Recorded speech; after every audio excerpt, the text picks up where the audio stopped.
जय महाकाल मित्रों, नमस्कार। मैं एस्ट्रो ओम प्रकाश, आपका friend astro divine light channel में आपका बहुत बहुत हार्दिक अभिनंदन है मित्रों। जी हाँ मित्रों, हम बेसिक एस्ट्रोलॉजी की सबसे महत्वपूर्ण सूत्रों का हम रहस्योद्घाटन करने जा रहे हैं। अगर आज आप हमारे चैनल में नए हैं तो हमारे पिछले वीडियो को जा करके जरूर देखिए मित्रों, क्योंकि पिछले वीडियो में हमने बहुत बेसिक चीज़ों को बड़े ही सरल ढंग से आपके सामने रखने का प्रयास किया है। यदि हमारे पिछले वीडियो को यदि आप देखते हैं तो हमारा आगे का जो वीडियो है वो आपको बहुत अच्छे से समझ में आएगा। जी हाँ मित्रों, एक बार पुनः आपका बहुत बहुत हार्दिक अभिनंदन है हमारे इस चैनल में। हम एक महायज्ञ में आप सबको लेके जा रहे हैं, क्योंकि ये जो महायज्ञ है, इस महायज्ञ को आप और हम सब मिल करके पूरा करना है, क्योंकि हम लोगों में एक नए थॉट प्रोसेस हम देना चाहते हैं। हम सब मिलकर इस कार्य को यदि हम करेंगे तो निश्चित रूप से हमारा समाज जो है वो एक नए थॉट प्रोसेस के साथ जो है वो आगे जो है वो बढ़ेगा, उन्नति करेगा। तो चलिए एक बार पुनः आपका बहुत बहुत हार्दिक अभिनंदन हमारे इस बेसिक एस्ट्रोलॉजी की सीखने की सबसे आसान विधि में। जी हाँ मित्रों, चलिए आज हम आपको बताएंगे कुंडली का जो 12 भाव है और उन 12 भाव में जो जो ग्रह को शास्त्रकारों ने कारक बताए गए हैं, उन ग्रहों के बारे में आज हम आपसे चर्चा करेंगे। चलिए, तो कुंडली का जो पहला भाव है ये कालपुरुष का कुंडली है मित्रों, और ये कुंडली का जो है वो पहला भाव है। तो पहले भाव में जो शास्त्रकारों ने कारक रखा गया है, सूर्य को कारक रखा गया है, क्योंकि सूर्य आत्मा का कारक है। और जैसे ही हमारा जन्म होता है, हमारे अंदर जो है वो आत्मा जो है वो क्या हो जाता है, आ जाता है, हमारे साथ एसोसिएट हो जाता है। तभी तो हमारा शरीर क्या होता है, गर्मी पाई जाती है। हमारा शरीर गर्म तब तक है जब तक आत्मा है, और जिस दिन ये आत्मा जो है हमारे शरीर से बाहर निकल जाएगा, उस दिन हमारा शरीर ठंडा पड़ जाएगा। जी हाँ मित्रों, और फिर हमारी क्या हो जाएगी, मृत्यु हो जाएगी। तो हमारे शरीर में जो गर्मी है वो आत्म तत्व जो सूर्य की वजह से होती है। जी हाँ मित्रों, चलिए अब दूसरा जो भाव है धन भाव में शास्त्रकारों ने गुरु को कारक रखा गया है, क्योंकि गुरु ही क्या है, धन का कारक है। जी हाँ मित्रों, भगवान श्री हरि विष्णु जो है वही धन के कारक है, क्योंकि माता लक्ष्मी उन्हीं के पास है। तो यहाँ पर ये विष्णु लक्ष्मी है मित्रों, ये शुक्र जो है वो उसकी अधिष्ठात्री जो देवी है वो लक्ष्मी है, और गुरु तो स्वयं भगवान विष्णु है। तो इसलिए ये विष्णु और लक्ष्मी है, इस कारण से गुरु को यहाँ पे क्या रखा गया है, शास्त्रकारों ने इस भाव में गुरु को कारक रखा गया है।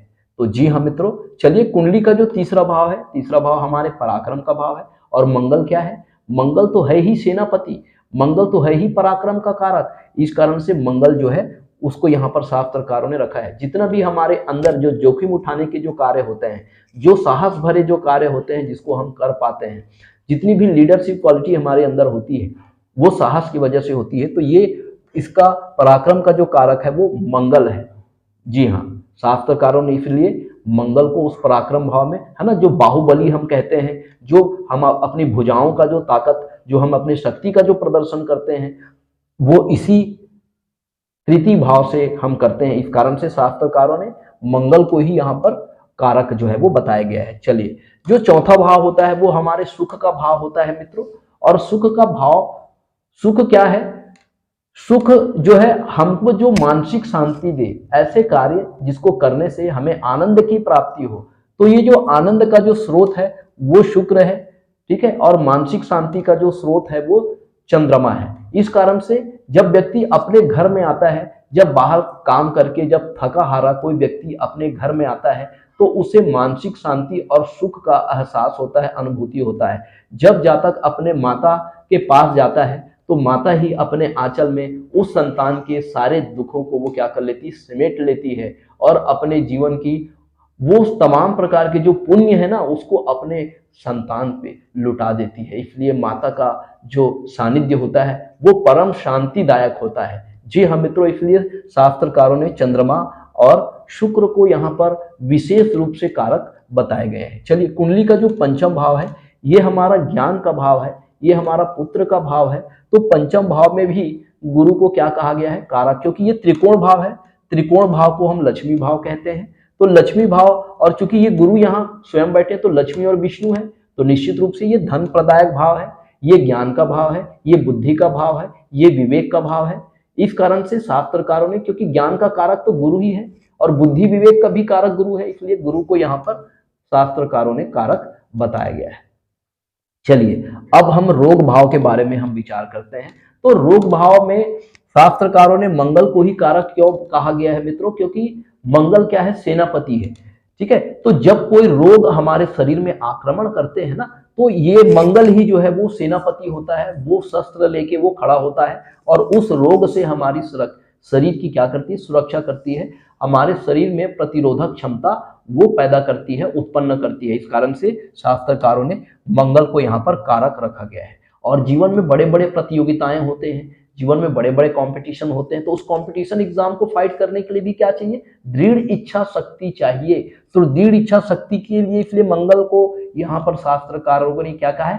कारक माना गया है। यदि कोई जातक अगर कोई गंभीर बीमारी से ग्रसित हो गया है तो उसको दृढ़ इच्छा शक्ति प्रदान करने का ये जो काम करता है वो मंगल ही करता है। इस कारण से शास्त्रकारों ने इस स्थान में मंगल को ही कारक रखा गया है, ताकि हम बहुत बड़ी से बड़ी विपत्ति को क्या कर सके? हम वेन ओवर कर सके, उसको ओवरकम कर सके। ठीक है, उसका प्रतिकार कर सके। प्रतिकूल परिस्थिति में भी हम अपने धैर्य और अपने जो सहनशीलता है, अपने जो आत्मविश्वास है, उसको हम ना खोए, हमारी दृढ़ इच्छा शक्ति कमजोर ना हो। इस कारण से शास्त्रकारों ने मंगल को यहाँ पर विशेष रूप से कारक रखा गया है। जी हाँ मित्रों, अब सप्तम भाव में आ जाइए। ये हमारा पार्टनरशिप का भाव है, ये हमारा विवाह का भाव है। एक स्त्री जातक के लिए पति का कारक गुरु होता है और एक पुरुष के लिए पत्नी का कारक जो है वो शुक्र होता है। इसलिए गुरु और शुक्र को ये विवाह स्थान है, ये हमारा पार्टनर स्थान है। इसलिए शास्त्रकारों ने इस स्थान में इन दोनों ग्रहों को विशेष कारक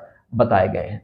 चलिए, कुंडली का जो अष्टम भाव है हम मृत्यु का भाव कहते हैं, क्योंकि मृत्यु का कारक कौन है? शनिदेव, क्योंकि यमराज के वो भाई हैं। इसलिए शनिदेव को हम मृत्यु का भी कारक कहते हैं, क्योंकि वो यमराज से ही मृत्यु लेके आता है। इस कारण से शनिदेव की पूरी दुनिया में सबसे ज्यादा पूजा होती है, क्योंकि ये मृत्यु का कारक है। न केवल मृत्यु का कारक उनके लिए है जो अपने कर्मों को गलत करते हैं, जो गलत काम करते हैं, मजदूरों के साथ अन्याय करते हैं, उनका हक खाते हैं, जो और भी अपने कर्म को ईमानदारी से पूरा नहीं करते, जो भ्रष्टाचार करते हैं, तो उनके लिए मृत्यु कारक है शनिदेव। और जो धर्म न्याय का जो साथ देते हैं, जो सत्य का पालन करते हैं, उनके लिए ये वरदान स्वरूप है, उनको आयु का वरदान प्रदान करते हैं शनिदेव। जी हाँ मित्रों, चलिए अब हम कुंडली का जो नवम भाव है भाग्य भाव है, यहाँ पर शास्त्रकारों ने गुरु को कारक बताए हैं, क्योंकि गुरु जो होता है वो ज्ञान का कारक है। जितने भी हम तीर्थाटन करते हैं, तीर्थ स्थलों की जो सैर सपाटा हम करते हैं, घूमते हैं, आध्यात्मिक यात्रा करते हैं, हम आध्यात्मिक उन्नति करते हैं, तो इन तमाम चीजों का जो कारक होता है वो गुरु महाराज होते हैं। हम पर परमात्मा की ब्लेसिंग्स होती है, परमात्मा की कृपा होती है, तो उन सभी का कारक जो है ये गुरु महाराज है। ठीक है, तो शास्त्रकारों ने ये जो भाग्य भाव है उसमें गुरु को कारक रखा गया है। और जो हम अच्छा कर्म करते हैं और हमारे अच्छा कर्म से ही हमारा प्रारब्ध का निर्माण होता है, और इसी प्रारब्ध से, जी हाँ मित्रों, हम अपने जीवन में उत्तरोत्तर जो है वो उन्नति करते हैं और मोक्ष के मार्ग में हम चलते हैं। चलिए, अब ये हमारा कर्म भाव है। कर्म भाव में सबसे ज्यादा ग्रहों को शास्त्रकारों ने कारक बताया गया है। सबसे पहले ये बुध जो है इस कर्म भाव के कारक है, क्योंकि इसको हम व्यवसाय का कारक मानते हैं, क्योंकि कुंडली का जो दसम भाव है उससे हम व्यवसाय के बारे में भी हम विचार करते हैं। तो सबसे जो पहला जो कारक ग्रह है वो बुध है। और कर्म का कारक तो शनिदेव को माना ही गया है, क्योंकि शनि हमारा कार्मिक पेंडेंसी का कारक है, क्योंकि जैसा जैसा हम कर्म करेंगे शनिदेव जो है वैसा वैसा हमको फल प्रदान करेगा। यदि हमारा कर्म अच्छा रहेगा तो शनिदेव हमें बिल्कुल अच्छा फल प्रदान करेंगे। यदि कोई कर्म हमारा अगर कहीं पर हमने गड़बड़ किया है, कहीं हम पाप किए हैं, तो निश्चित रूप से वो हमें दंड भी करेंगे। जब शनि की दशा अंतरदशा महादशा जब हमें प्राप्त होगी या लगेगी, तो ये समय हम शनिदेव के दंड के प्रकोप में हम आएंगे। जी हाँ मित्रों, चलिए कुंडली का जो 11 भाव है, 11 भाव हमारे लाभ का भाव है। लाभ मतलब तमाम चीजों से हमको गेन प्राप्त होना, लाभ प्राप्त होना, चाहे वो धन का लाभ हो, चाहे हमें मान सम्मान की प्राप्ति हो, पद प्रतिष्ठा की प्राप्ति हो, या हम उत्तरोत्तर उन्नति पदोन्नति की बात हो। तो जितने भी प्रकार के जो गेन है जो हमारे लाइफ में प्राप्त होते हैं, जो 9 ग्रहों से जो प्राप्त होने वाले जो कारकत्वों से जो हमें लाभ प्राप्त होता है, उन सभी का विचार जो है हम इस 11 भाव से करते हैं। इस कारण से शास्त्रकारों ने गुरु को यहाँ पर विशेष रूप से कारक बताए गए हैं। चलिए, अब ये कुंडली का जो 12 भाव है वो व्यय भाव है, हम पिछले वीडियो में आपको बता चुके हैं।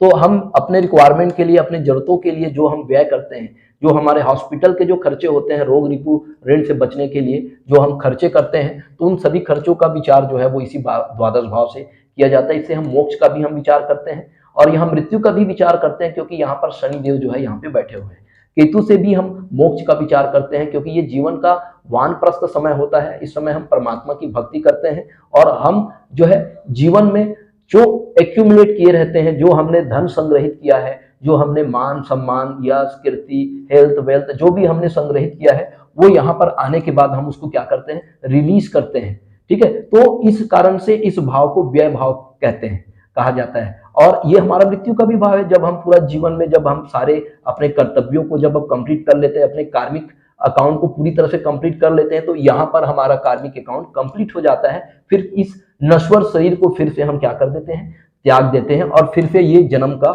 जो प्रोसेस है, पुनर्जन्म का जो प्रोसेस है, आत्मा का कई जन्म होते हैं, तो वो जन्म का प्रोसेस इसी तरह से क्या है, चलते रहता है। यदि हमारा ये चैनल आपको पसंद आता है, इस चैनल को लाइक करिए, सब्सक्राइब करिए और आपके कोई अमूल्य सुझाव है तो जरूर हमें दीजिए मित्रों। और आपके अमूल्य सुझाव हमें प्रेरणा प्रदान करते हैं। इसी तरह से आप अपना आशीर्वाद बनाए रखिए। आप अपना कीमती और अमूल्य समय हमारे इस कार्यक्रम को दिए, इसके लिए आपका बहुत बहुत आभार, बहुत बहुत धन्यवाद। नमस्कार मित्रों।